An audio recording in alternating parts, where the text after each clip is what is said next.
तो इस तरह प्रीवियस लेक्चर में हमने इलेक्ट्रिकल पोटेंशियल एनर्जी यानी पोटेंशियल डिफरेंस या वोल्टेज के बारे में डिस्कस किया था। पोटेंशियल डिफरेंस या वोल्टेज के बाद जो हमारा नेक्स्ट इंपॉर्टेंट फिजिकल क्वांटिटी है वो है रेजिस्टेंस। रेजिस्टेंस पूरे इलेक्ट्रिकल चैप्टर में या इलेक्ट्रोमैग्नेटिक या इलेक्ट्रोस्टैटिक जो भी इलेक्ट्रिकल से रिलेटेड आप टॉपिक पढ़ेंगे वहां पर आपको ये टर्म देखने को मिलेगा। तो रेजिस्टेंस क्या है? किसी भी कंडक्टिंग वायर में अगर करंट फ्लो हो रहा है यानी इलेक्ट्रॉन फ्लो हो रहा है या उसी को हम बोलते हैं चार्ज फ्लो हो रहा है तो उसको हम देख नहीं सकते, नेकेड आई से वो विजिबल नहीं है। उसकी बेटर अंडरस्टैंडिंग के लिए मतलब उसमें फिनोमिना कैसे हो रही है, किस तरह वो चार्ज फ्लो हो रहा है, उसको बेटर तरीके से समझने के लिए हम हाइड्रोलिक एनालॉजी का यूज करते हैं। हाइड्रोलिक एनालॉजी का मतलब होता है इक्विवेलेंट। जो फिनोमिना वाटर फ्लो, हाइड्रोलिक का मतलब वाटर या कोई भी लिक्विड, एयर भी आप इसमें कंसीडर कर सकते हैं। तो हाइड्रोलिक में जो फिनोमिना होती है, वाटर फ्लो या लिक्विड फ्लो में जो फिनोमिना होती है, सेम फिनोमिना रेजिस्टेंस फ्लो में भी होती है। ठीक है, इसीलिए हाइड्रोलिक एनालॉजी का यूज किया जाता है। देखिए, अगर हम पहले हाइड्रोलिक एनालॉजी का यूज करेंगे उसके बाद हमें रेजिस्टेंस के बारे में समझ में आएगा और तब हम बेटर तरीके से रेजिस्टेंस को डिफाइन कर सकते हैं। ठीक है, देखिए कई बार एग्जाम में ये क्वेश्चन पूछे भी जाते हैं। हाइड्रोलिक एनालॉजी का अगर बात करें तो सबसे पहले ये वाटर टैंक सभी ने देखा है। इस तरह से कुछ वाटर टैंक होता है। यहां पर टैंक के बॉटम में एक आउटलेट या आउटलेट मतलब ओपनिंग मतलब यहां पर एक होल कर दिया हमने, होल से एक पाइप कनेक्ट कर दिया। देखिए जैसे ये बॉटल है, इसका एग्जांपल लें। ये क्या है? सिलेंड्रिकल शेप का है, इसमें वाटर फिलअप है। वाटर की हाइट जितनी ज्यादा होगी, अगर हम यहां पर होल करेंगे, बॉटम में होल इसलिए किया जाता है ताकि वाटर का जो डिस्चार्ज है वो ज्यादा से ज्यादा हो, वाटर का जो फ्लो होता है वो ज्यादा से ज्यादा हमें मिले। इसीलिए जो होल किया जाता है वो बॉटम पर किया जाता है, यहाँ मिडिल पर नहीं करते, यहाँ टॉप पे नहीं करते। ठीक है, जितना पॉसिबल हो बॉटम पर हम होल करते हैं। हमने यहाँ पर एक होल कर दिया इस तरह से। अब यहां से एक राउंड पाइप लिया और इस तरह से पाइप कनेक्ट कर दिया। ठीक है, तो वही ड्राइंग हम यहां पर ड्रॉ कर रहे हैं। ये क्या है? Water tank. यहां पर बॉटम पे एक हमने होल किया हुआ है। होल करने के बाद एक स्ट्रेट पाइप हमने कनेक्ट कर दी। अब क्या होगा? पाइप देखा होगा आपने, या तो यूनिफॉर्म होती है या तो उनके जो क्रॉस सेक्शन है वहां पर वेरिएशंस होते हैं। यूनिफॉर्म का मतलब डायामीटर जो है वो स्ट्रेट होगा, वो कांस्टेंट होगा। अगर 10 मिलीमीटर की पाइप है तो 10 मिलीमीटर ही होगी। ठीक है, कई जगह आपने देखा होगा कि जैसे इस पेन का एग्जांपल लें तो यहां पर डायामीटर तो कांस्टेंट है, जो व्हाइट पोर्शन है यहां पर तो डायामीटर कांस्टेंट है, लेकिन इसके आगे क्या है? इसका डायामीटर रिड्यूस हो गया। तो इस तरह की ज्योमेट्री हम यहां पर ड्रॉ करेंगे। तो ये स्ट्रेट पाइप है और यहां से हमने यहां पर इसका डायामीटर रिड्यूस कर दिया इस तरह से। फिर ये स्ट्रेट चलेगा, फिर यहां से हमने इसका डायमीटर इंक्रीज कर दिया ऐसे। ठीक है, होता क्या है? यहां पर वाटर फिलअप है, इस तरह से पानी भरा हुआ है पूरे टैंक में। यहां पर एक वाल्व लगता है, आपने किचन में देखा होगा या कहीं भी आपने जहां भी नल देखा होगा या जहां पर टैपिंग देखी होगी। टैपिंग का मतलब इसको टैपिंग बोलते हैं। यहां पर इस तरह से हैंडल लगा होगा। ठीक है, तो जैसे ही हम इस टैप को ऑन ऑफ करेंगे वाटर का फ्लो होने लगता है। हमें पानी चाहिए, हमने इसको ऑन कर दिया। हमें वाटर फ्लो नहीं चाहिए, हमने इसको ऑफ कर दिया। ठीक है, इसको क्या बोलते हैं? वाल्व। ये जो स्ट्रक्चर हमने ड्रॉ किया इसको बोलते हैं वाल्व। ठीक है, वाल्व का जो फंक्शन है वो क्या होता है? ऑन और ऑफ। ठीक है, ऑन ऑफ। जैसे इलेक्ट्रिकल में अगर बात करें तो हम ऑन करते हैं तो करंट फ्लो होने लगता है, हमारी लाइट बल्ब ग्लो होने लगती है। लेकिन जैसे हम ऑफ करते हैं तो हमारा लाइट बल्ब ग्लो नहीं होता है, मतलब वहां पर करंट फ्लो हमने बंद कर दिया। ठीक है, तो सिमिलरली हमने इसको ऑन किया या इसको ओपन किया। वाल्व की सिचुएशन में open and close word use करेंगे, लेकिन इलेक्ट्रिकल फिनोमिना में या इलेक्ट्रिकल सब्जेक्ट में हम ऑन ऑफ वर्ड यूज करेंगे। ठीक है, फंक्शन सेम है, नॉमेनक्लेचर डिफरेंस है, ये डिफरेंट है। ये मैकेनिकल डिवाइस है, ये मैकेनिकल कंपोनेंट है, इसलिए वाल्व यूज किया। और वाल्व के कंडीशन में हम स्टॉप या ओपन स्टॉप या ओपन ये वर्ड यूज करते हैं, लेकिन इलेक्ट्रिकल के सिचुएशन में हम ऑन एंड ऑफ का यूज करेंगे। यहां पर ओपन का जो फंक्शन है वही फंक्शन ऑन का होता है।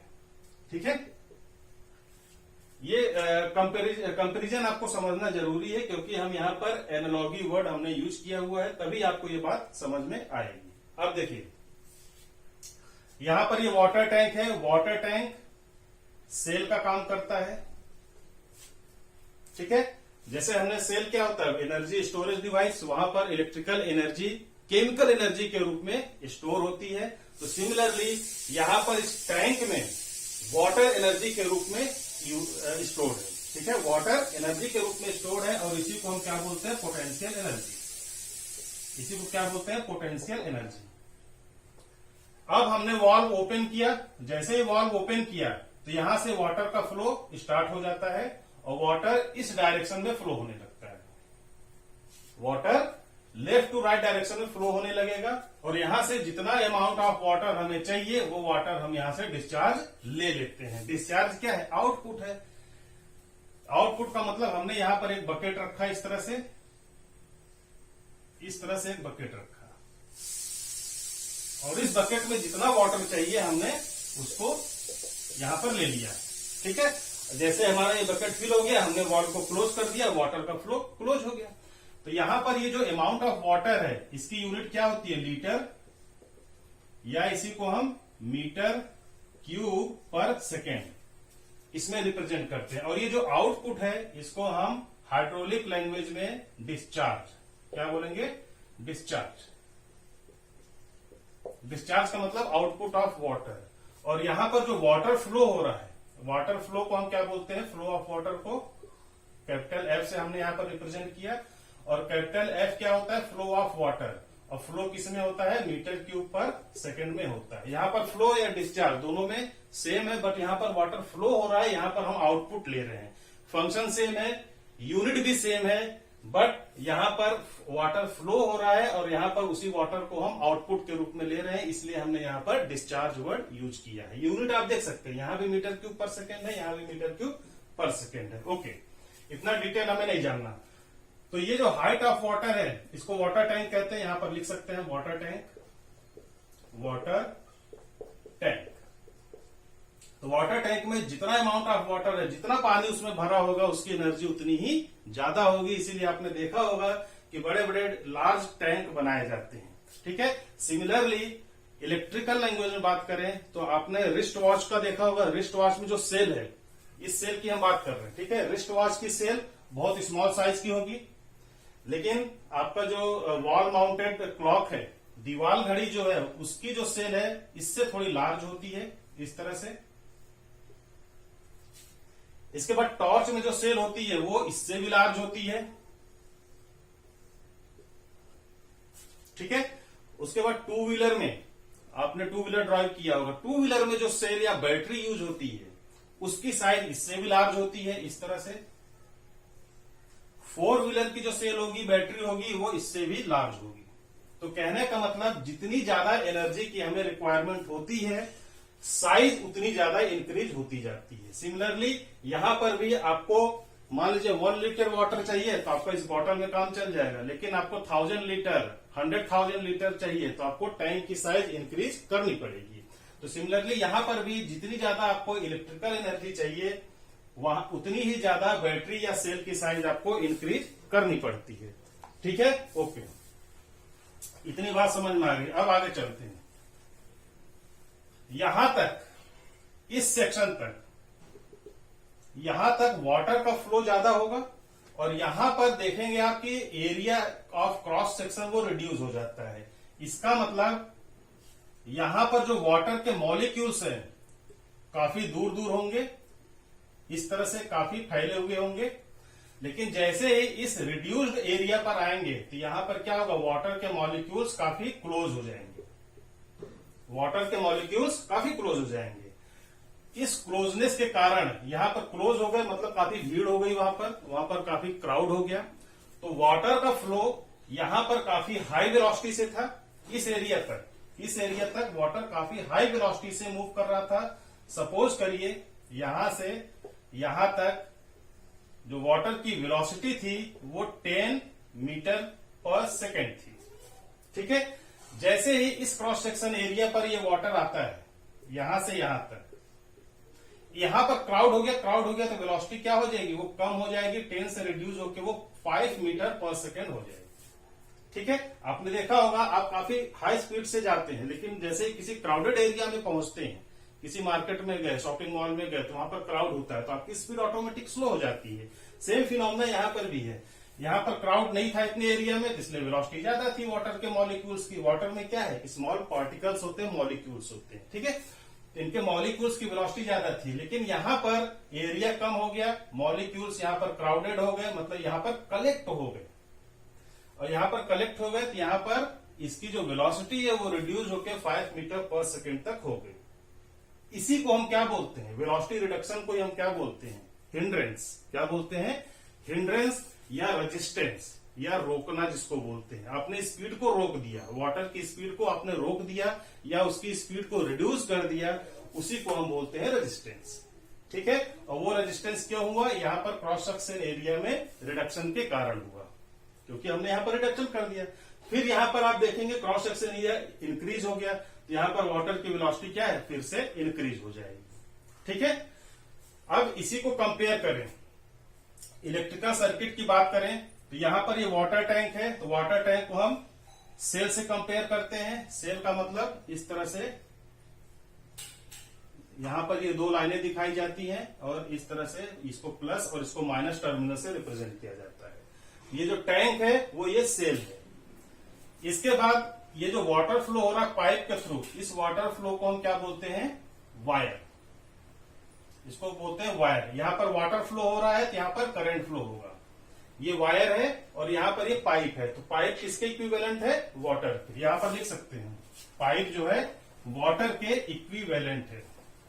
अब इसकी जरूरत नहीं है, इसको हम इरेज कर सकते हैं। यहां पर पाइप को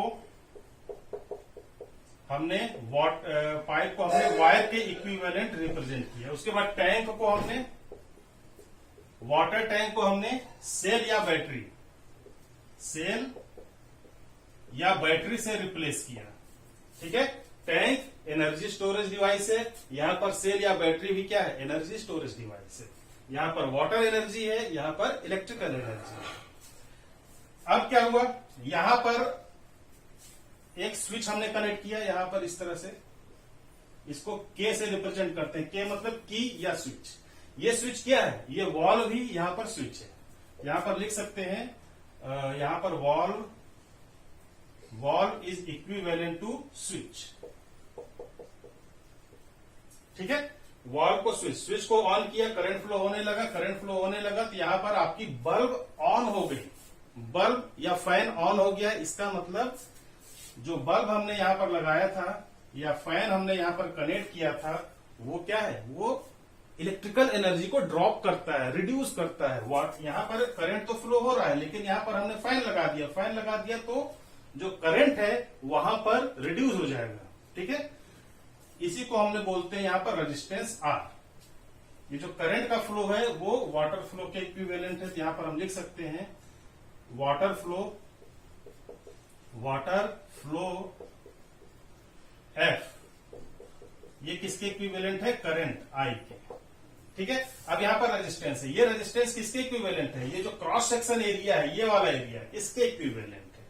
यहां पर resistance R equivalent to reduced area, यहां पर लिखेंगे मैकेनिकल पार्ट लेफ्ट में है और इलेक्ट्रिकल पार्ट राइट में है, तो मैकेनिकल पार्ट यहां पर क्या हो गया, reduced area of pipe, reduced area of pipe. ये किसकी इक्विवेलेंट होगा, ये जो रिडक्शन है वो रेजिस्टेंस के इक्विवेलेंट होगा। इलेक्ट्रिकल में हम इसको आर से रिप्रेजेंट करते हैं। ठीक है, रिड्यूस्ड एरिया का मतलब हमने डायामीटर यहां पर सिंपली कम कर दिया, डायामीटर कम करेंगे तो एरिया भी कम हो जाएगा। अब क्या हुआ, इस वायर को हमने यहां पर कंप्लीट कर दिया और आपका ये सर्किट कंप्लीट हो गया। तो ये आपका वाटर एनालॉजी है और ये क्या है, इलेक्ट्रिकल एनालॉजी है। इसके बेस पर हमने यहां पर इसको कंपेयर किया। ठीक है, ये सर्किट तो कंप्लीट हो गया, हमने वायर को कनेक्ट कर दिया यहां से। यहां पर एक इंस्ट्रूमेंट लगाया जाता है, कभी कभी देखा होगा आपने, पाइप से लीकेज हो रहा है या पाइप बर्स्ट हो जाती है। ठीक है, तो पाइप बर्स्ट हो गई, इसका मतलब यहां पर एक इंस्ट्रूमेंट लगाया जाता है इस तरह से, इसको बोलते हैं प्रेशर गेज। क्या बोलेंगे? PG, P for pressure, G for gauge. Pressure gauge एक ऐसा इंस्ट्रूमेंट है जो कि पाइप में वाटर के प्रेशर को मेजर करता है। इसी को हम मॉनिटरिंग इंस्ट्रूमेंट भी कहते हैं। ठीक है, तो सिमिलरली इलेक्ट्रिकल में भी मॉनिटरिंग इंस्ट्रूमेंट लगाए जाते हैं। अब वो मॉनिटरिंग इंस्ट्रूमेंट क्या है? करंट मीटर और वोल्ट मीटर, या इसी को हम अमीटर भी कहते हैं। इसको ए से रिप्रेजेंट करेंगे, यहां पर प्लस होगा, यहां पर माइनस होगा, और ए क्या है? अमीटर। ये अमीटर आपका पीजी के इक्विवेलेंट है। ये पीजी जो है वो क्या है? अमीटर ए है। ठीक है, यहां पर वोल्ट मीटर भी लगाए जाते हैं। वोल्ट मीटर का कनेक्शन इसके पैरेलल में होता है, इसको हम सीरीज कनेक्शन बोलते हैं, और वोल्ट मीटर को पैरेलल कनेक्शन में हम कनेक्ट करते हैं। तो सीरीज और पैरेलल में किस तरह से कनेक्शन होता है वो हमारा इसके बाद का टॉपिक होगा, नेक्स्ट टॉपिक होगा। ठीक है, ओके। अब यहां पर कुछ फाइंडिंग हम देखने की कोशिश करते हैं। फाइंडिंग के बेस पर ही हम रेजिस्टेंस को डिफाइन करेंगे। तो फर्स्ट फाइंडिंग क्या है? हमने देखा कि वाटर का जो फ्लो है, वाटर का जो फ्लो है वो प्रेशर के डायरेक्टली प्रोपोर्शनल है। प्रेशर ज्यादा होगा तो वाटर का फ्लो ज्यादा होगा। This is the equation number 1। Second क्या है? फ्लो 1 अपान रेजिस्टेंस के इक्विवेलेंट है। This is the equation number 2। Third equation क्या है? अगर इसको हम कंबाइन करें तो F directly proportional to pressure, P for pressure, divided by resistance, या R हम इसको कह सकते हैं। ठीक है, इससे हमें क्या पता चलता है इक्वेशन नंबर 3 से कि अगर रेजिस्टेंस की वैल्यू ज्यादा है, अगर रेजिस्टेंस की वैल्यू ज्यादा है तो क्या होगा? फ्लो कम होगा, और फ्लो कम होगा तो प्रेशर भी क्या होगा? कम होगा। ठीक है, यहां से देखिए इनवर्स रिलेशन है।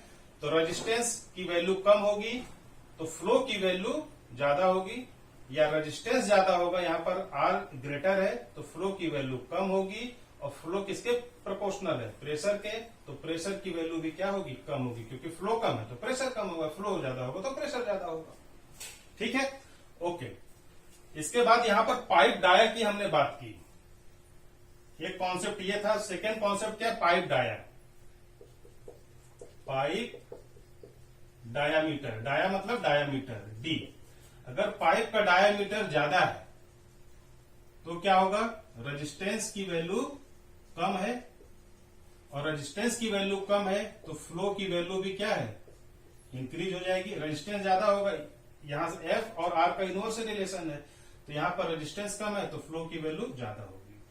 एक इक्वेशन ये आपको याद रखना है। ठीक है, याद नहीं रखना, इससे समझना है। अब इसी को हमने इलेक्ट्रिकली कंपेयर किया। तो इलेक्ट्रिकली कंपेयर किया तो पाइप का जो डायामीटर है वो किसके इक्विवेलेंट था? वायर के, यानी एरिया। अगर एरिया ज्यादा होगा, एरिया मतलब डायामीटर, भाई ये सर्कल है, ये सिलेंडर है या सर्कल है, तो सर्कल का एरिया क्या होता है? π/4d square. तो π/4d स्क्वायर, π/4d स्क्वायर, ये एरिया के इक्विवेलेंट है। यहां पर π/4 तो कांस्टेंट है, डिपेंड, एरिया डिपेंड किस पे कर रहा है? डायामीटर पे, क्योंकि डाया में वेरिएशन हो सकता है। π/4 तो कांस्टेंट है, इसलिए हमने यहां पर लिखा कि डाया ज्यादा होगा, रेजिस्टेंस कम होगा, रेजिस्टेंस कम होगा तो फ्लो की वैल्यू ज्यादा होगी। अब डाया को हम एरिया भी लिख सकते हैं, क्योंकि π/4d स्क्वायर में एरिया आता है। तो एरिया की वैल्यू अगर ज्यादा होगी तो रेजिस्टेंस की वैल्यू भी क्या होगी? कम होगी, और रेजिस्टेंस की वैल्यू कम होगी तो करंट की वैल्यू क्या है? वो इंक्रीज होगी। इन दोनों में कोई डिफरेंस नहीं है, ये मैकेनिकल है और ये इलेक्ट्रिकल है। मैकेनिकल में डाया है, डाया को एरिया से हमने रिप्रेजेंट किया, यहां पर वायर का एरिया होगा। ये जो रेजिस्टेंस है, यहां पर इलेक्ट्रिकल रेजिस्टेंस की हम बात कर रहे हैं, और यहां पर रेजिस्टेंस किसके कारण है? रिडक्शन इन एरिया के कारण है। यहां पर जो वाटर का फ्लो था वो यहां पर करंट का फ्लो होता है। ये जो I है ये वाटर फ्लो के इक्विवेलेंट है, वाटर फ्लो। ठीक है, तो इस कॉन्सेप्ट को, ये जो इक्वेशन फाइनली हमने डिराइव किया, इसको हम इक्वेशन नंबर 1 2 3 के बाद 4 दे सकते हैं। अब 1 2 3 4 इक्वेशन को हम, जो लास्ट इक्वेशन यही आपका मेन इक्वेशन है।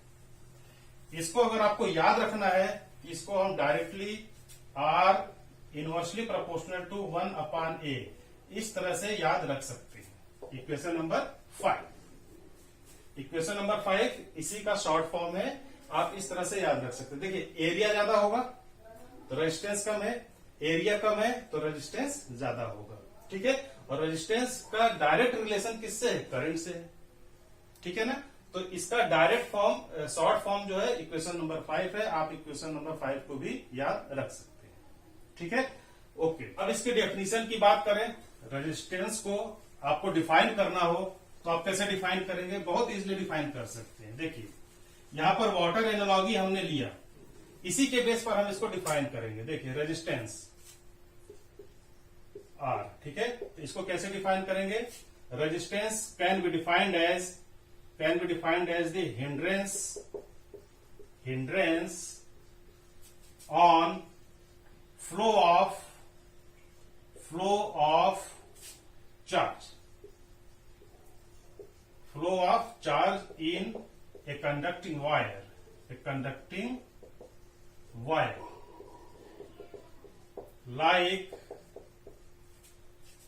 like friction force. इसको फ्रिक्शन फोर्स से भी हम कंपेयर कर सकते हैं। Like friction force during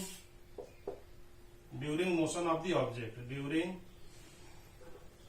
during motion of an object. ठीक है, तो इस तरह से आप डिफाइन कर सकते हैं। रेजिस्टेंस क्या है? Hindrance on flow of charge in a conducting wire like frictional force during motion of the object. अब आप पूछेंगे कि फ्रिक्शन फोर्स से हमने क्यों कंपेयर किया? देखिए ये हॉरिजॉन्टल सरफेस है, यहां पर कोई बुक या कोई बॉक्स आपने रखा हुआ है।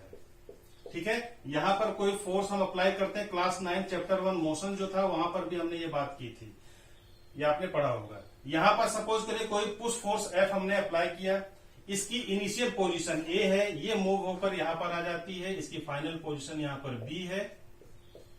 तो A और B के बीच में कुछ न कुछ डिस्टेंस होगा, और जिस डायरेक्शन में हम फोर्स अप्लाई करते हैं तो यहां पर बॉक्स और टेबल, ये क्या है? हॉरिजॉन्टल सरफेस को टेबल हम एज्यूम कर रहे हैं, इसको बॉक्स।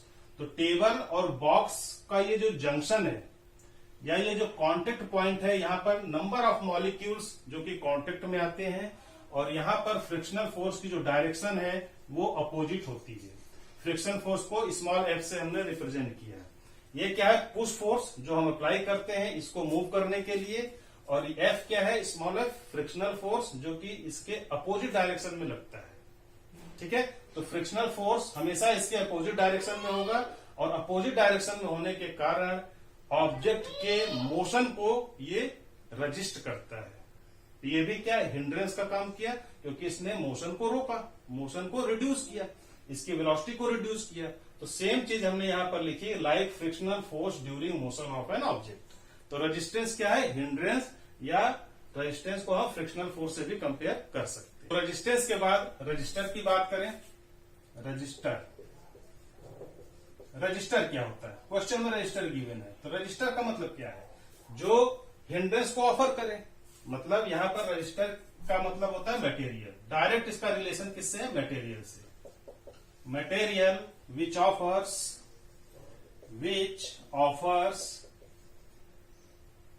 रेजिस्टेंस। मतलब क्या हुआ? रेजिस्टेंस कौन ऑफर करेगा? जो भी कंडक्टिंग मटेरियल है। अब कंडक्टिंग मटेरियल क्या हो सकते हैं? लाइक, या फॉर एग्जांपल कॉपर का वायर हो सकता है, एल्युमिनियम का भी वायर हो सकता है, एटसेट्रा। ऐसे वायर्स जहां पर इलेक्ट्रिकल एनर्जी इजीली फ्लो हो जाए उसी को हम कंडक्टर बोलते हैं, और वही क्या है? रजिस्टर की कैटेगरी में आते हैं। तो रजिस्टर क्या है? दिस इज द मटेरियल, या मटेरियल प्रॉपर्टी, या प्रॉपर्टी ऑफ मटेरियल भी आप कह सकते हैं। ठीक है, ओके। नेक्स्ट टॉपिक में हम सीरीज और पैरेलल कनेक्शन के बारे में डिस्कस करेंगे, जो कि काफी बार न्यूमेरिकल प्रॉब्लम में पूछे गए।